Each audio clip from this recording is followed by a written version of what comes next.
A festival of lights here in Manhattan, Kansas. But West Virginia, well, it came unplugged during the second half Saturday.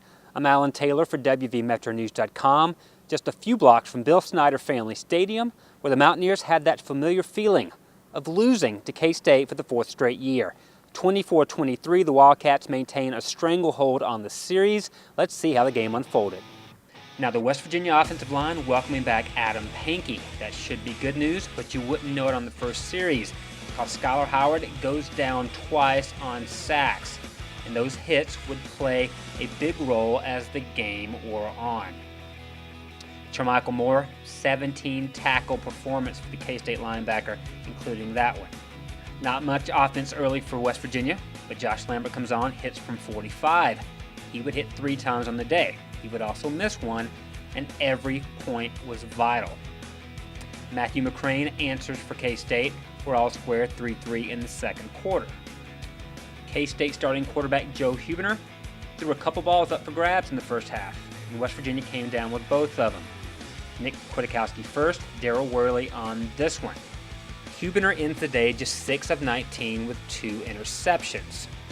West Virginia's Skylar Howard looking for some downfield action to Jovan Durant. He dropped an early one, didn't drop this one.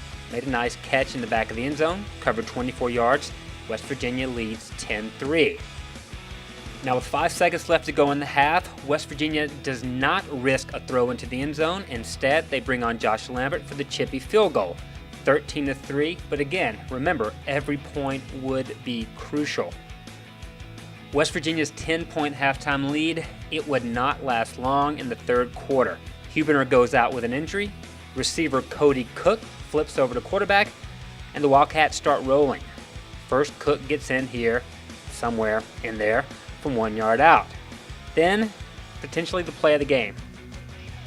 This is a receiver, folks, laying it up deep for Deontay Burton. Busted coverage in the West Virginia secondary, and K-State has a 77-yard touchdown, its longest play from scrimmage this season. Suddenly, West Virginia's got some coming back to do, and the Mountaineers do it on the legs of Wendell Smallwood. He carried 25 times for 141 yards, goes in on a 14-yard touchdown. On to fourth quarter action where West Virginia fails on a 3rd and short. That means they have to settle for this Josh Lambert 28-yarder.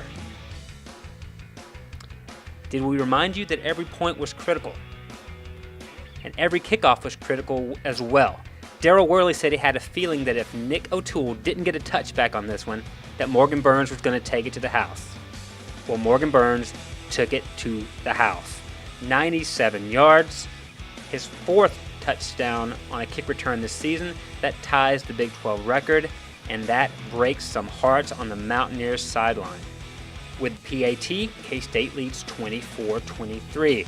West Virginia couldn't do much in the fourth quarter offensively, but with 2.5 minutes to go, facing 4th and 1 at their own 47, Skylar Howard running on that bum ankle can't get to the edge, and West Virginia, basically its goose is cooked. Mountaineers got the ball back once more with only a second left, needing to go 80 yards, couldn't get it done. The Mountaineers fall to 7-5, 4-5 in the Big 12. K-State bowl eligible the legitimate way at 6-6. All week long, West Virginia players said they were, quote, preaching 8, as in 8 wins, which would have been the most in 4 years since joining the Big 12. But they leave here stuck on 7, and knowing they lost to a lesser team. That won't play well as West Virginia settles for a lesser bowl, and Dane Holgorsen enters postseason contract talks with new AD Shane Lyons.